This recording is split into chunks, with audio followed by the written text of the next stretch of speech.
ताई, स्वामी सेवेला सुरुवात कशी करायची, स्वामींची नित्यसेवा कशी करायची, तर चला आज सांगते तुम्हाला. नित्यसेवेसाठी लागणारी महत्वाची गोष्ट म्हणजे ही 2 पुस्तकं आहेत. नित्यसेवा मंत्र व स्तोत्र मध्ये बघा स्वामी स्तवन दिलेलं असतं.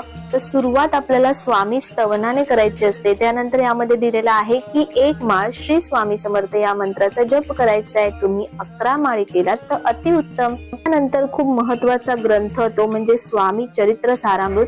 याचे 3 अध्याय रोज वाचायचे. पहिला म्हणजे आपला भूतकाळ, दुसरा म्हणजे आपला वर्तमान काळ आणि तिसरा म्हणजे आपला भविष्यकाळ.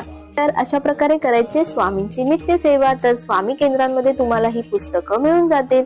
स्वामींना रोज पाणी ठेवायचंय, त्यानंतर खडी साखरेचा नैवेद्य दाखवायचा आहे. अशा प्रकारे स्वामींची सर्वात सोपी आणि सर्वात प्रभावशाली म्हणजे नित्यसेवा आपण करू शकतो. सेवेबद्दलची अधिक माहिती डिस्क्रिप्शन मध्ये दिलेली आहे. सर्वांना श्री स्वामी समर्थ.